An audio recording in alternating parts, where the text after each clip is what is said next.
예, 오늘은 흰옷 입은 자들은 누구인가 세 번째 시간으로 지난 시간에 이어서 좀 더 확장을 시키면서 계시록에서 나온 흰옷 입은 자들을 더 찾아보도록 하겠습니다. 예, 먼저 요한계시록 19장 14절 한번 보도록 할게요. 자, 또 그가 피 뿌린 옷을 입었는데 그 이름은 하나님의 말씀이라 칭하더라. 하늘에 있는 군대들이 희고 깨끗한 세마포를 입고 백마를 타고 그를 따르더라. 자, 이제 결국에는 같은 옷을 입고 있는 거죠. 그는 예수 그리스도고 예수 그리스도가 입은 옷이나 하늘에 있는 군대들이 입은 옷이나 똑같아요. 결국에는 뭐냐? 희고 깨끗한 세마포라는 것은 빛으로 된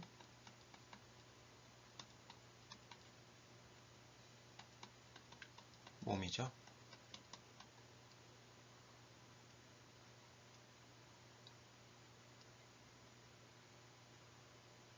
예수님도 빛으로 된 몸을 가지고 있고 예수님을 영접한 자들도 빛으로 된 몸을 가지고 있다는 거예요. 그게 희고 깨끗한 세마포입니다. 자, 그러면은 이제 이런 맥락을 생각하면서 지금까지 했던 것을 다시 한번 요약을 해볼게요. 자, 하나님의 말씀, 호로고스로 나타나는 예수 그리스도. 원형이죠. 예. 하늘에 있을 때의 예수 그리스도의 모습 그 자체를 호로고스라고 합니다. 하나님의 아들들은 호이 로고이라고 하죠. 로고이. 예. 예수 그리스도 호로고스와 연합된 자들이니까 이제 말씀들이 되는 거예요. 어린 양으로 나타날 때 어린 양이 아내로 나타나지만 이게 복수가 되는 거죠. 예. 복수를 하나로 묶어서 아내로 표현을 한 거죠. 그 다음에 만탄자로 나타날 때는 하늘의 군대들로 나타나고 있고 이게 단수였다 복수였다 그러니까 헷갈리는 거죠. 예. 이게 한 사람인지 여러 사람인지. 그 다음에 피 뿌린 옷을 입은 자로 나타날 때 희고로 나타날 때도 있고 빛나고로도 나타날 때가 있어요. 흰빛이죠. 결국엔 빛입니다. 본질은 빛. 그래서 그 상태를 희고 빛나고 깨끗한 그 상태가 이제 빛을 나타내주고 있는 거고 세마포는 바로 그 몸을 얘기를 해주고 있는 거예요.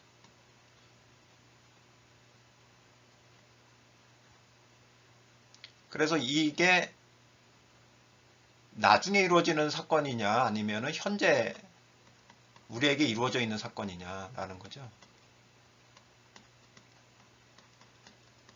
이루어져 있는가.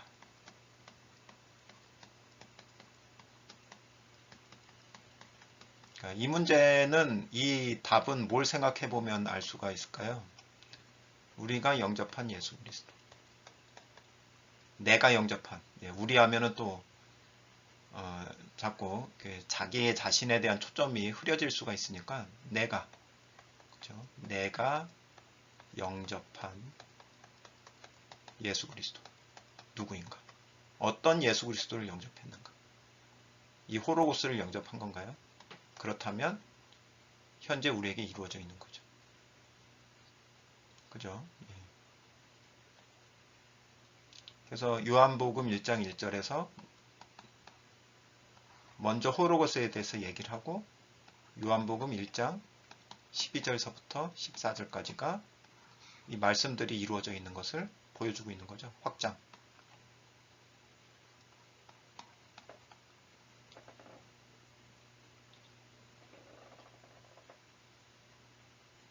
그래서 오늘은 이제 이러한 모습을 갖고 있는 자들, 결국에는 흰 옷 입은 자들이 어떤 단어로까지 확장돼서 나타나고 있는지 계시록에서 또 살펴보도록 하겠습니다.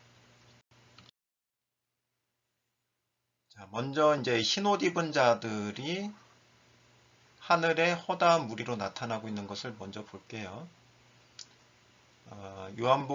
요한계시록 19장 1절에서 6절, 13절, 14절에서 흰옷 입은 자들이 나왔으니까 역으로 앞에 문맥에서 한번 동일한 존재들을 찾아보자라는 거죠. 이 일 후에 내가 들으니 하늘의 허다한 무리에 큰 음성 같은 것이 있어 가로되 할렐루야 구원과 영광과 능력이 우리 하나님께 있도다. 예. 그래서 하늘에 있는 허다한 무리들이 또 흰옷 입은 자들로 나오는 거예요. 근데 이 무리의 소리를 들으니까 허다한 무리의 음성과도 같고 맑은 물소리도 같고 큰 뇌성도 같다. 이 특성을 좀 기억해 두시기를 바랍니다. 허다한 무리들이 내는 그 음성, 그 소리를 들으니까 음성도 같고 물소리도 같고 많은 물소리죠. 큰 뇌성도 같다. 예. 그래서 여기 이어지는 것은 문맥으로 연결이 되는 거예요. 문맥으로. 근데 이런 존재들이 또 있어요. 요한계시록에 보면. 볼까요? 요한계시록 14장 1절, 2절을 보면 어떤 존재들이 등장하냐면 보겠습니다. 또 내가 보니 보라 어린 양이 시온산에 섰고 그와 함께 14만 4천이 섰다. 예. 어린 양이 나오면서 14만 4천이 등장을 해요. 그래서 그 14만 4천의 이마에는 어린 양의 이름과 아버지의 이름을 쓴 것이 있다. 예. 그러니까 14만 4천을 이루고 있는 그 한 사람 한 사람들을 이렇게 보니까 이마에, 여기 이제 이마라고 하면 이마에 이제 어린 양의 이름도 있고 그 다음에 아버지의 이름도 있다.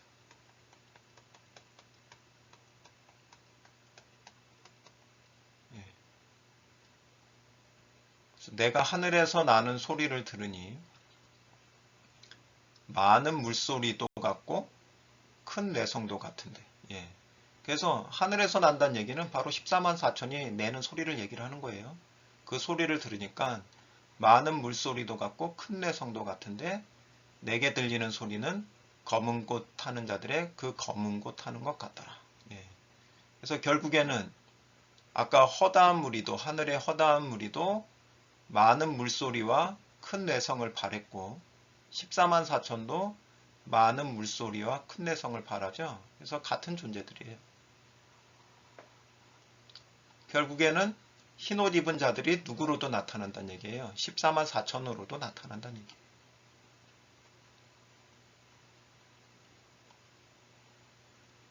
그러니까 14만 4천에 내가 속해 있느냐 안 속해 있느냐라는 것은 뭘 보면 알 수 있는 거예요.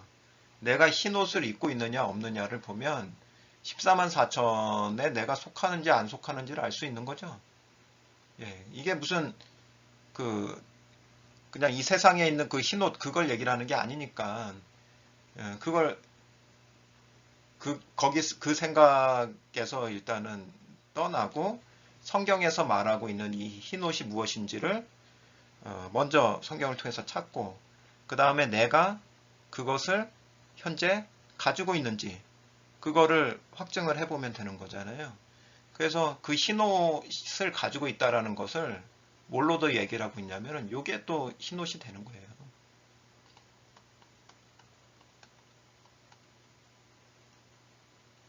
단어만 바뀐 것 뿐이죠. 그래서 뭐 이게 왜 흰옷이 되는지는 일단은 지난 강의들을 이제 보시면은 유추해서 이해를 하실 수가 있으실 것 같습니다. 자, 그럼 이제 14만 4천까지 생각을 해봤고요. 이 흰옷 입은 자들은 어떤 특성을 가지고 있는가? 특성. 14만 4천, 그죠? 14만 4천은 어떤 특성을 가지고 있는지 한번 볼게요.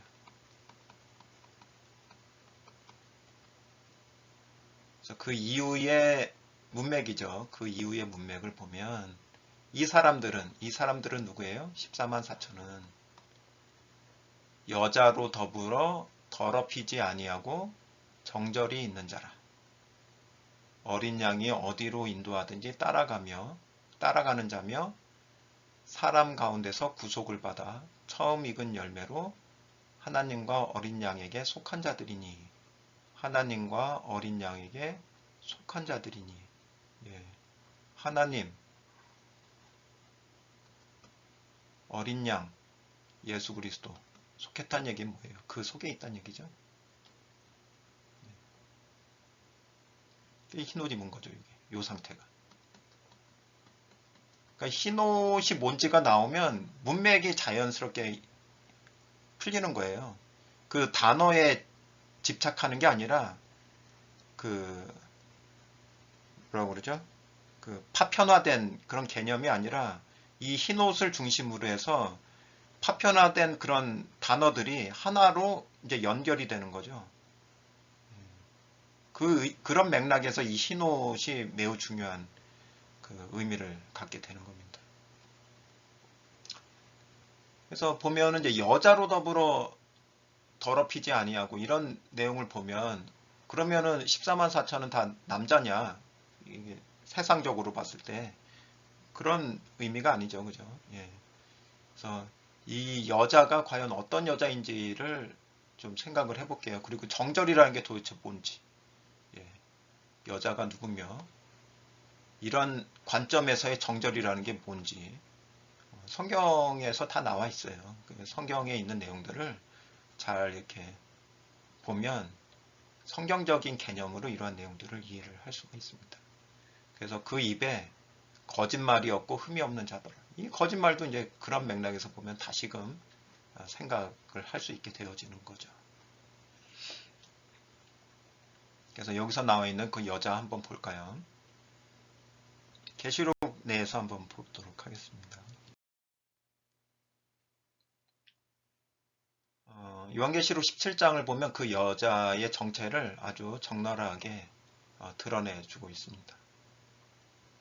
그 이마에 이름이 기록되었으니 비밀이라 큰 바벨론이라. 예.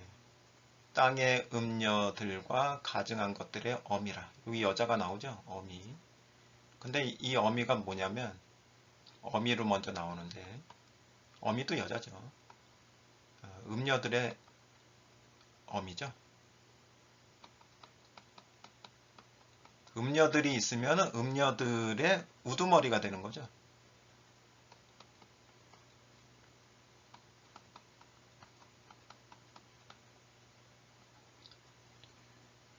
또 내가 보매 이 여자가 성도들의 피와 예수의 증인들의 피에 취한지라. 내가 그 여자를 보고, 그래서 어미라고 됐다가 이제 여자로 이름이 바뀐 거예요. 그죠? 여자로. 기이 여기고 크게 기이 여기니 네가 본 바 여자는 땅의 임금들을 다스리는 큰 성이라. 자, 음녀들이 나오고 땅의 임금들이 또 나와요. 예.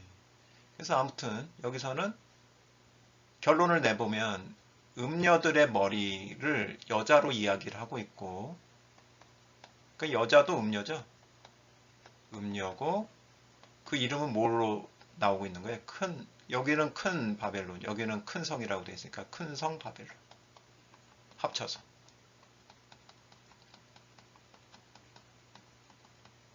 예.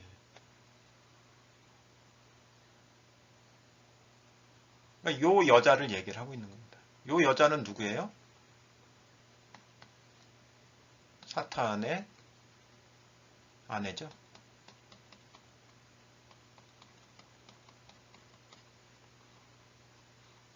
사탄과 연합된 자. 예. 사탄의 일을 하는 자. 그런 사람을 이제 음녀라고 얘기를 하는 겁니다. 그러니까 어린 양 쪽에서의 신부가 있고 사탄 쪽에서의 또 아내가 있는 거죠. 우두머리 되는 여자. 그것을 바로 여기서 음녀라고 얘기를 하는 거예요. 그럼 그런 사람들은 이제 무슨 일을 하느냐? 그 하는 일을 보면 알 수가 있어요. 그 정절이라는 게 뭔지. 음녀가 하는 일은 고린도후서 11장 3절에서 4절에 나옵니다. 내가 하나님의 열심으로 너희를 위하여 열심 내노니 내가 너희를 정결한 처녀로 한 남편인 그리스도께 드리려고 준비함이로라. 그래서 바울은 무슨 역할을 해요? 어린 양이신 예수 그리스도와 그 다음에 너희 고린도 성도들이죠. 성도들을 연결을 시키는데 이 성도들이 어린 양의 그 아내들이란 말이에요. 아내들로 이제 연결을 시키려고 하는데 정결해야 되잖아요. 그죠? 예, 정결하게 만들어서. 그러니까 이게 계시록에서 나오는 정절하고 관계되는 말이죠. 정절. 정절. 이 정절이라는 게 뭐냐? 그리스도를 향하는 진실함과 깨끗함이 바로 그 정절이 되는 거죠. 요게. 그러니까 그리스도를 향하는 진실함과 깨끗함에서 떠나게 만들면 그게 정절이 없는 상태고, 그 진실함과 깨끗함을 갖게 해주면 정절이 있게 되는 거죠. 그죠? 그러면 정절이 있는 상태에서 예수 그리스도와의 연합이 이루어지고, 그때 이제 계시록에 말하는 그런 14만 4천의 그런 조건에 맞게 되는 거죠. 그러면은 그 정절에서 떠나게 하는, 정결에서 떠나게 하는 그 일을 뭘 통해서 하느냐? 그게 이제 4절에 나와 있는 거예요. 그것은 이제 뱀이 했던 역할하고 비슷하다는 얘기죠. 뱀이 어떤 일을 했나요? 아담과 하와를 꼬셔가지고 여호와 하나님을 떠나게 만들었죠. 그 일과 비슷한 일을 하는 존재들이 있단 말이에요. 이 존재들이 뱀과 연합된 자들이죠. 만일 누가 가서 누가 뱀이 하는 일과 같은 것들을 하는 자들이 있다는 얘기예요. 우리의 전파하지 아니한 다른 예수, 또 혹 전파하거나 혹 너희의 받지 아니한 다른 영, 혹 너희 받지 아니한 다른 복음을 받게 할 때에는 너희가 잘 용납하는구나. 용납하면 어떻게 돼요? 마음이 더럽게 되면서 예수 그리스도를 떠나게 만드는 거죠. 예. 반면에 바울은 뭘 전파를 한 거예요? 진짜 예수, 진짜 영, 그 다음에 진짜 복음을 전한 거죠. 예. 그래서 결국에는 그 그러니까 예, 음녀와 음녀에게 속한 자들, 예, 음녀들이 하는 일은 뭐냐면 바로 요걸 하는 거예요. 다른 예수, 다른 영, 다른 복음을 받게 하는 일을 하는 거예요. 그러면은 이게 여자만일까요? 이게 성경에서는 여자로 표현을 했지만 실제로는 누구냐? 성경을 가르치는 자들이죠.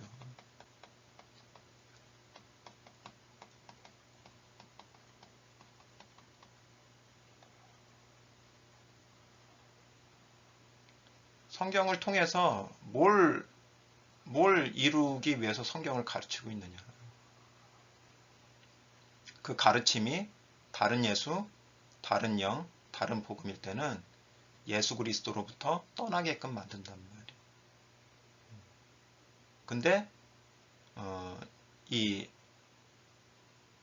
정절이 있는 자들, 예, 이 여자로 인해서 정절을 뺏기지 않는 존재들은 무엇이냐?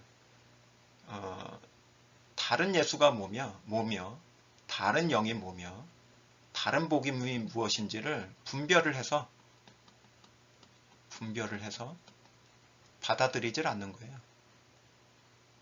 분별해서 거부하는. 그러니까 뭔지를 알아야 진짜 예수가 뭐고 진짜 영이 뭐고 진짜 복음이 뭔지를 알아야만 분별할 수 있겠죠. 예, 진짜가 뭔지를 알아야. 그리고 받아들이질 않는 거예요. 거짓 가르침을. 예. 이렇게 된 자들이 바로 음녀와 더불어서 더러워지지 않았고 그 다음에 정절을 가지고 있는 자들로 나타나는 거고 그들이 14만 4천이 되는 거고 흰옷 입은 자들이 되는 거예요. 예. 근데 결국에는 이렇게 할 수 있다는 것은 흰옷을 입었기 때문에 이러한 결과들이 나올 수 있는 거예요. 예. 그래서 오늘은 흰옷 입은 자들을 어디까지요?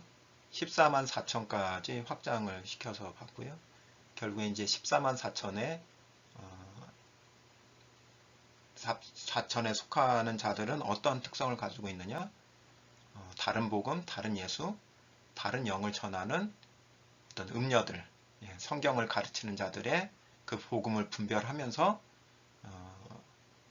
거부할 수 있는, 그리고 진짜 예수, 진짜 영, 진짜 복음을 지킬 수 있는 그런 자들이 바로 14만 4천에 속한 자들이 된다는 것을 말씀을 통해서 좀 볼 수가 있었습니다.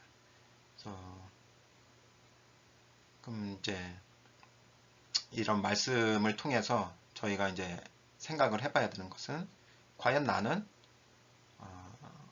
진짜 예수, 진짜 영, 진짜 복음을 정확하게 알고 있는가? 그런 부분들을 성경대로 이해하고 있는가? 또 분별하고 있는가? 이런 부분들을 또 생각해 볼 수 있어야 되고 내게 가르침을 주고 있는 자들은 어떤 자들인가? 라는 것들도 한번 생각을 해볼 수 있어야 되겠죠? 여기까지 오늘은 말씀을 마무리하고요. 여러분들에게 이루어져 있는 그 사건을 지키면서 마지막 날까지 그 영생이 보존되어지는 것을 또 확증하는 그러한 나날이 이루어지기를 진심으로 기도하면서 오늘 말씀 마무리하도록 하겠습니다. 감사합니다.